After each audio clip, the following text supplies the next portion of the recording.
جاری رہے گا۔ میں آپ تمام علماء کرام، مشائخ اسلام، بزرگوں، دوستوں اور نوجوانوں، آپ کی خدمت میں ایک ہی عرض کرنا چاہتا ہوں کہ ہم مسلمان ہیں، کہ اللہ رب العزت کا فضل ہے کہ ہم مسلمانوں کے گھر میں پیدا ہوئے،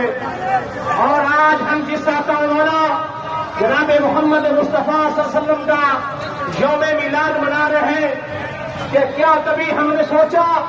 کہ وہ ہمارے آقا مولا محمد رسول اللہ صلی اللہ علیہ وسلم نے اس قرائے ارض پر جو سب سے پہلے اسلامی ریاست کی بنیاد رکھی تھی وہ کن اصولوں پر تھی؟ اس کائنات میں اس زمین پر سب سے پہلے اسلامی ریاست کا نام مدینہ منورہ ہے، اور پھر پوری دنیا میں جتنے بھی اسلامی ممالک مرز وجود میں آئے، جغرافیائی سرحدوں کی لحاظ سے وہ مرز وجود میں آئے، صرف تیرا اور میرا ملک پاکستان وہ واحد ملک ہے جو مدینہ طیبہ کے بعد نظریہ کے نام پر وجود میں آیا تھا، اور جس کو بنانے کے لیے تیرے اور میرے قادرین نے یہ نعرہ لگایا تھا کہ پاکستان کا مطلب کیا، پاکستان کا مطلب کیا۔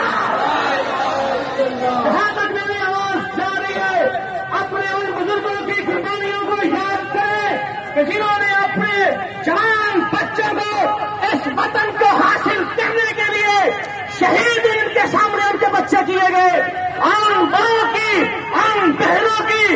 عزتوں کو یاد کریں جن کی قربانیاں اس وطن کی بنیادوں میں ہے، اور بزرگوں کا ایک ہی نعرہ تھا، پاکستان کا مطلب کیا۔ میں یہ بات کرنا چاہ رہا ہوں، یہ ملک ہمارے قادرین نے بنایا، یہ ہمارے علماء کی، مشائخ کی اور اہل سنت کے عوام کی قربانیوں کی وجہ سے یہ ملک بنا اس لیے تھا کہ یہ اسلام کا قلعہ ہے، اور اسلام کو پریکٹیکل کے طور پر اس ملک میں نافذ کیا جائے گا۔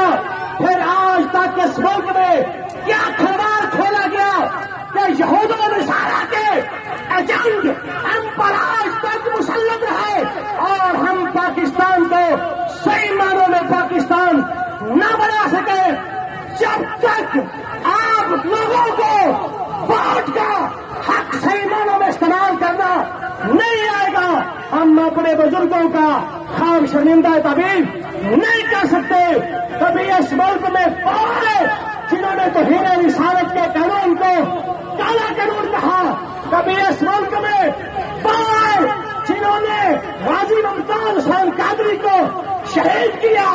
اور کبھی اس ملک میں وہ آئے جنہوں نے آسیہ کو یہاں سے بگا دیا۔ اگر ہم رسول اللہ کے دیوانے ہیں تو آگے پھر کر گداؤ میں ووٹ کا مسئلہ تھا، کربلا میں بیعت کا مسئلہ تھا، امام علی پاک نے یزید کی بیعت نہ کی کیونکہ یزید کا نظام جو تھا وہ اسلامی نظام نہیں تھا۔ آئیے اس ملک کو اگر ہم نے اسلامی بنانا ہے تو پھر ہمیں اسمبلیوں کے اندر رسول اللہ کے غلاموں کو بھیجنا ہوگا۔ آپ کی مہربانی، آپ کا شکریہ، بہت شکریہ۔